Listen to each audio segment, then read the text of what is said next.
MBC 001, third chapter. The chapter contains multilingualism and cognition. Very simple thing. First of all, you have to understand what is language. You please write down something about Noam Chomsky. When you are coming across this question, you may please write down something about Noam Chomsky. Okay, and language. Multi means multi-cousin. Multi എന്ന് പറഞ്ഞാൽ ഒന്നിൽ കൂടുതലല്ലേ, രണ്ടിൽ കൂടുതലായിരിക്കും multi. അപ്പം multi ലിംഗ്വിസം ആദ്യമായിട്ട് ഇങ്ങനെ തുപ്പിലോട്ട് ഇങ്ങനെ പേജ് വരയ്ക്കുന്നത്. ഓക്കെ, മൾട്ടി ലിംഗ്വിസം എന്ന് കേൾക്കുമ്പോൾ ലിംഗ്വിസം ഈസ് ഭാഷയല്ലേ, മൾട്ടി ഒന്നിൽ കൂടുതൽ എന്ന് ചിന്തിക്കുക, ഒന്നിൽ കൂടുതലെന്ന് ചിന്തിക്കുക. അപ്പം multilingualism is the ability of an individual to speak or read, understand, മൂന്ന് കാര്യമാണ്: speak, read and understand, multiple language or the coexistence of multiple language within the society. വായിക്കാനും എഴുതാനും പറയാനും വ്യത്യസ്തങ്ങളാകുന്ന ഭാഷ ഒരു സമൂഹത്തിൽ താമസിക്കുന്ന ആളുകൾക്ക് ഒന്നിൽ കൂടുതൽ, രണ്ടായാലൊക്കുല, 3 ഭാഷയെങ്കിലും കൈകാര്യം ചെയ്യാനുള്ള ഒരു മനുഷ്യൻ്റെ കഴിവാണ്. ഇപ്പോൾ എഴുതണമെന്നില്ല, സംസാരിക്കാനുള്ള കഴിവ് മൾട്ടി ലിംഗ്വിസത്തിനകത്ത് വരും. അപ്പം almost all the Kerala people are multi because we know little bit of ഹിന്ദിയും. അപ്പോൾ കൈസാഹേ ആ ചോദിച്ചാൽ നമുക്ക് ഹിന്ദി കുറച്ചറിയാം. നമ്മൾക്ക് കൈസാഹേന്ന് മാത്രമല്ല, നമ്മൾ ഡൽഹി ചെന്നാലും അപ്പോൾ കാനോ ഹോക്കെയാ എന്ന് ചോദിച്ചാൽ നമുക്ക് അത് അത്യാവശ്യം തിരിച്ചു പറയാൻ അറിയാം. കൊച്ചേ okay, how are you, okay, will say something, എങ്ങനെയുണ്ട്, സുഖമാണോ, സുഖമാണ്. അപ്പോൾ അങ്ങനെ ചോദിക്കുന്നതിനൊക്കെ നമുക്ക് ആൻസർ കൊടുക്കാൻ സാധിക്കും. That is so. ഇപ്പം നമ്മൾ തമിഴ്നാട്ടിൽ ചെന്നാൽ, അപ്പോൾ മൾട്ടി ചോദിക്കാനാണ് പറഞ്ഞത്, തമിഴ്നാട്ടിൽ ചെന്നാൽ നമ്മൾക്ക് ചോദിക്കും, നിങ്ങൾക്ക് നല്ല ഇറക്കില്ല, ആമാ നല്ല ഇറക്കേ, ഷപ്പിട്ടാച്ചാ ഇല്ലേ, ഷപ്പിട്ടല്ല, കുറച്ച് നേരം, അങ്ങനെ നമ്മൾ അങ്ങനെ പറയാൻ സാധിക്കും. നമുക്കങ്ങനെ ഒന്നിൽ കൂടുതൽ ഭാഷ ഉപയോഗിക്കുന്ന ആളിനെ മൾട്ടി ലിംഗ്വിസ്റ്റിക് പേഴ്സൺ എന്ന് പറയാം. മനസ്സിലായല്ലോ? വിതിൻ്റെ സൊസൈറ്റി തന്നെ പല ഭാഷകൾ ഉപയോഗിക്കുന്നവരാണ് multilinguist. Okay, now type of multilingualism. Type of multilingualism, 2 things you have to understand. One is bilingualism. Bilingualism is 2 languages only. 2 ഭാഷ സംസാരിക്കുക, ഒരാൾ തന്നെ 2 ഭാഷ സംസാരിക്കുന്നെങ്കിൽ ദറ്റ് ഇസ് ബൈലിംഗ്വിസം. ദ്വിഭാഷി എന്ന് പറയാനൊക്കത്തില്ല.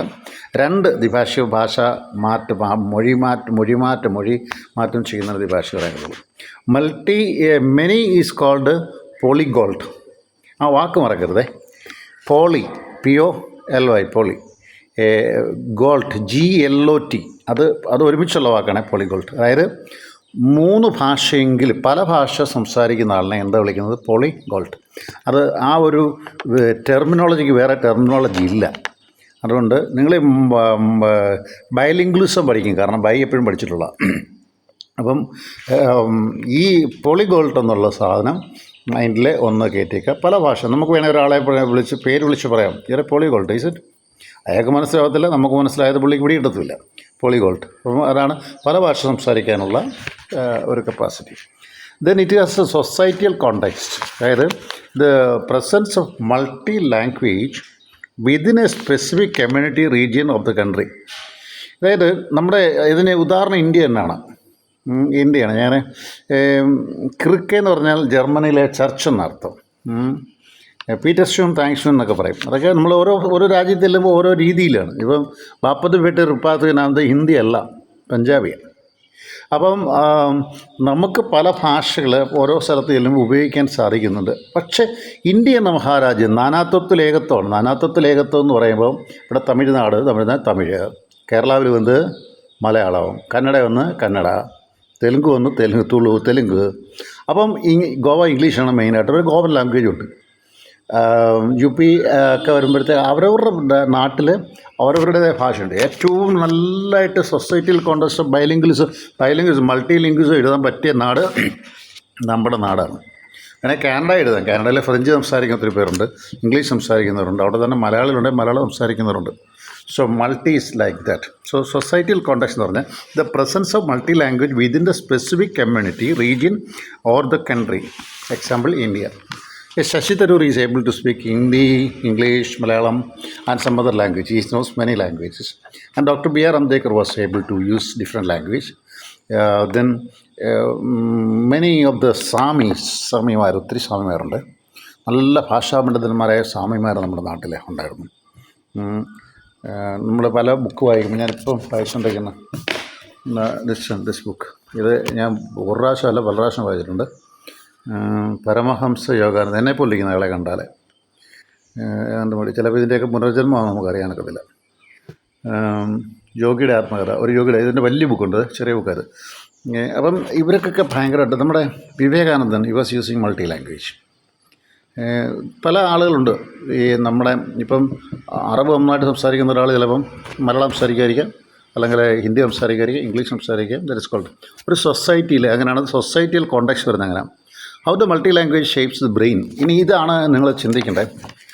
ഈ ഞാനത് ഒരു കാര്യം സിമ്പിളായിട്ട് പറയുന്നത്, brain has 2 hemisphere, right hemisphere and left hemisphere. ഈ റൈറ്റ് ഹെമിസ്ഫിയറും ലെഫ്റ്റ് ഹെമിസ്ഫിയറിൻ്റെയും ഫങ്ഷൻസ് ഒന്ന് നോക്കണം കേട്ടോ. റൈറ്റിലാണോ പാട്ടിരിക്കുന്നത്, ലെഫ്റ്റിലാണോ പാട്ടിരിക്കുന്നത്, ലെഫ്റ്റിലാണോ പഠിക്കുന്നത്. ഞാൻ എപ്പോഴും പറയുന്നത്, വലം കൈ കൊണ്ട് എറിയുന്നവനെ ഇടം കൈ കൊണ്ട് എറിയാൻ പഠിപ്പിക്കുക. മുമ്പോട്ട് നടക്കുന്ന അതേ സ്പീഡ് വേണമെന്നില്ല, തിരിച്ച് ആ സ്റ്റെപ്പ് ബാക്കിലോട്ട് വെക്കുക. അപ്പോൾ റിവേഴ്സ് വരും നമ്മുടെ ബ്രെയിൻ. ഇതിപ്പോൾ ക്ലാസ്സിൽ നിന്ന് വിട്ടാണ് ഞാൻ സംസാരിക്കുന്നത്. പക്ഷേ നമ്മുടെ ബ്രെയിൻ ഞാനിപ്പോൾ ഇന്ന് രാവിലെ കുറച്ച് നേരം നടന്നു. I wake up by 4 in the morning. I was reading little bit, but before that I was taking a breathing. Then I walked through my corridor. അപ്പോൾ ഞാൻ മുമ്പോട്ട് നടന്നത് അതേ സ്റ്റെപ്പിൽ തന്നെ പുറകോട്ട് നടക്കും. അപ്പോൾ എന്താ വരുന്നത്, എൻ്റെ ബ്രെയിൻ റിവേഴ്സിൽ വരും ഉടനെ. നമ്മുടെ കാലല്ല നടക്കുന്നത്, നമ്മുടെ തലയാണ് നടക്കുന്നത്. അപ്പോൾ നമ്മുടെ ബ്രെയിൻ റിവേഴ്സിലോട്ട് വരും. റിവേഴ്സിലോട്ട് വരുമ്പോഴത്തേക്ക് നമ്മുടെ ബ്രെയിനിൻ്റെ ഫങ്ഷൻ വേറെയാണ്. അതുകൊണ്ട് ഞാൻ പറഞ്ഞത്, വല്ലപ്പോഴൊക്കെ ഞാൻ ഇങ്ങനെ ഇടതുകൊണ്ട് എഴുതുമ്പോൾ അക്ഷരം ശരിയായിരിക്കത്തില്ല. പക്ഷേ when I M writing with my left hand, അപ്പോൾ എൻ്റെ ബ്രെയിൻ വേറെ രീതിയിൽ ഫങ്ഷൻ ചെയ്യും. അത് ഞാൻ വേറെ സിമ്പിൾ എക്സാമ്പിൾ പറയാം. നമ്മളെന്നും ഇടം കൈ കൊണ്ട് വലം കൈ കൊണ്ട് മാത്രം മീൻ വെട്ടുമ്പോൾ ഒരു ദിവസം ഇടം കൈ കൊണ്ട് പരിശ്രമിച്ച് നോക്കണം. മീൻ ചിലപ്പോൾ നഷ്ടപ്പെടുമായിരിക്കും, പക്ഷേ നമ്മുടെ ബ്രെയിൻ വേറെ ആയിരിക്കും. ഞാൻ കഴിഞ്ഞ ദിവസം പറഞ്ഞു example, my small child boy kid. അപ്പോൾ അവനായിട്ടൂടെ ഇങ്ങനെ കളിക്കാൻ വന്നപ്പോൾ ഞാനവനെ ഒബ്സർവ് ചെയ്യുന്നുണ്ട് എപ്പോഴും. എന്നവർ I am seeing I am used to observe. അപ്പോൾ വലം കൈ കൊണ്ട് ആദ്യം കിളച്ചു, വലം സൈഡ് കൃത്യമായിട്ട് കിളച്ചു. കൊച്ചു ആദ്യമായിട്ട് നമുക്ക് മമ്മൂട്ടി എടുക്കുന്നത്. അപ്പോൾ എൻ്റെ ചോദിച്ചു ശാലയൊക്കെ വിധിയോ, അവന് അത്യാവശ്യം ഇച്ചിരി ഇംഗ്ലീഷ് സംസാരിക്കുന്ന പയ്യാണ്. അപ്പോൾ ഞാൻ പറഞ്ഞു വന്നോളൂ എന്ന് പറഞ്ഞു. ഓക്കെ. അപ്പോൾ കൊച്ചു മമ്മൂട്ടി എടുത്തു ഇങ്ങനെ ആ കുഴിപ്പിട്ടുണ്ട്, ഞാൻ അവിടെ അടച്ചിട്ടില്ല. അപ്പം അവന് അതിനകത്ത് ഇപ്പോൾ ഒരു ബക്കറ്റ് വെച്ച് വെള്ളം നിറച്ച് വെച്ചിട്ടുണ്ട് എപ്പോഴും ഞാൻ. അപ്പോൾ ഇങ്ങനെ എടുത്തെടുത്ത് കുറേ ക്ഷീണിച്ചപ്പോൾ ഞാൻ കൈ തിരിക്കുന്നു ആദ്യമായിട്ട്. അപ്പോൾ ഞാൻ അപ്പോൾ he is able to use 2 hands. അപ്പോൾ ഇത് നിങ്ങൾ ഈ ബയലിംഗ്വിസം ഉപയോഗിക്കുമ്പം അത് നിങ്ങൾ പിയാഷയൊക്കെ പഠിക്കുമ്പം അസിമുലേഷൻ അക്കോമഡേഷൻ ഒക്കെ പഠിച്ചിട്ടില്ലേ? Assimilation schema, assimilation, accommodation, equilibrium and coordination. ഇത് 5 കാര്യങ്ങളാണ്.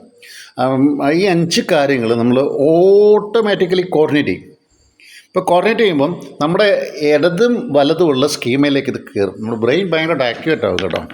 അതുകൊണ്ടാണ് നമ്മളിപ്പോൾ മനഃശാസ്ത്രത്തിൻ്റെ ഒരു ബുക്ക് എൻ്റെ ഇരിപ്പുണ്ട്, എഡ്യൂക്കേഷൻ സൈക്കോളജി വേറൊരു ബുക്ക് ഇരിപ്പുണ്ട്. This is A foreign book, education psychology foreign ബുക്കാണ്.